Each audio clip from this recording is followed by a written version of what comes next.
पिछले कई हफ्तों से हम देख रहे हैं कि ऑयल मार्केट में बहुत ज़्यादा फ्लक्चुएशन है, बहुत ज़्यादा वॉलेटिलिटी है। यानी कि 2 हफ्ते पहले तक हमने देखा कि ऑयल प्राइस जो है वो एकदम तो शूट अप करके $93 पर बैरल पे चली गई, लेकिन उसके बाद जब EIA की रिपोर्ट आई उसके बाद मार्केट में ऑयल प्राइस काफ़ी तेज़ी से जो है नीचे आई, यानी कि $93 से गिर के $83 पर बैरल पर आई 2 दिन के अंदर, जो कि एक मेजर मूव है।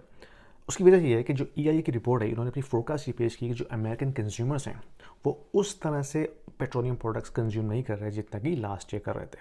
तो ईयर ओवर ईयर कंजप्शन जो है वो कम हो गई है। फिर जो ऑयल मैन्युफैक्चरिंग कंपनीज हैं उनके पास इन्वेंट्री लेवल बढ़ रहा है, यानी कि सप्लाई के बढ़ने का चांस है, जिसकी वजह से ऑयल की जो फ्यूचर प्राइस है वो नीचे आ गई। अच्छा, लेकिन अब जब कॉन्फ्लिक्ट शुरू हुआ है मिडल ईस्ट में इसराइल और पैलेस्टीन का, उसके बाद से दोबारा से ऑयल प्राइस बढ़ना शुरू हो गई है। और उसकी वजह यह है कि जब कभी भी मिडल ईस्ट में कॉन्फ्लिक्ट होता है तो एक खदशा ये होता है कि ऑयल रिफाइनरीज, ऑयल सप्लाई को डिस्ट्रप्शन होगी। ख़ास करके अगर जो यूएस चाह रहा है कि वो ईरान को इसमें इन्वॉल्व करे, अगर यूएस और ईरान का कोई इन्वॉल्वमेंट बढ़ जाता है इसके अंदर, भले ही प्रॉक्सी वॉर हो, लेकिन इसका impact oil refineries, oil supply पे आएगा।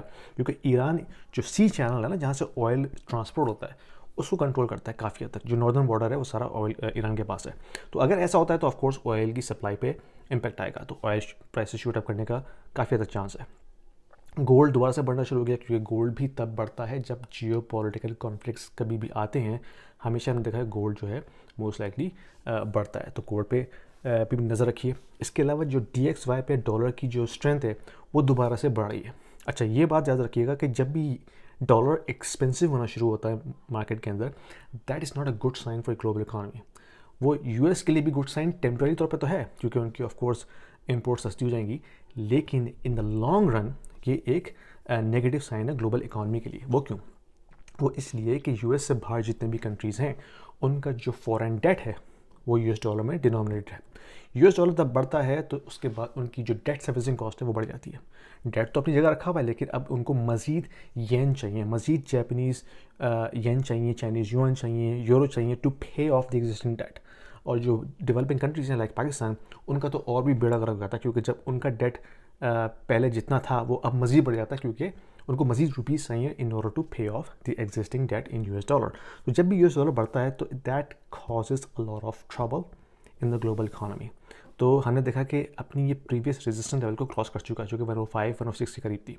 अब नेक्स्ट है 112 113 के करीब। अगर वो उसको भी क्रॉस करता है then most likely this is going to be a big big problem, और हो सकता है वो प्लाजा अकॉर्ड 2.0 को लेकर आएँ इसको सेटल करने के लिए। Anyway, that's I think too far, लेकिन anything is possible in these global scenarios. तो इन तमाम क्रॉस करंट को देखते हुए हमें लगता है कि inflation in the long run is going to spike again, क्योंकि अगर ऑयल प्राइसेस बढ़ती हैं तो ऑफकोर्स ऑयल तो ग्लोबल इंजन का ब्लड है, तो हर चीज़ महंगी होनी शुरू हो जाएगी। तो जब हर चीज़ महंगी शुरू होगी तो CPI ऊपर जाएगा, CPI ऊपर जाएगा तो इंटरेस्ट रेट ऊपर जाएगा।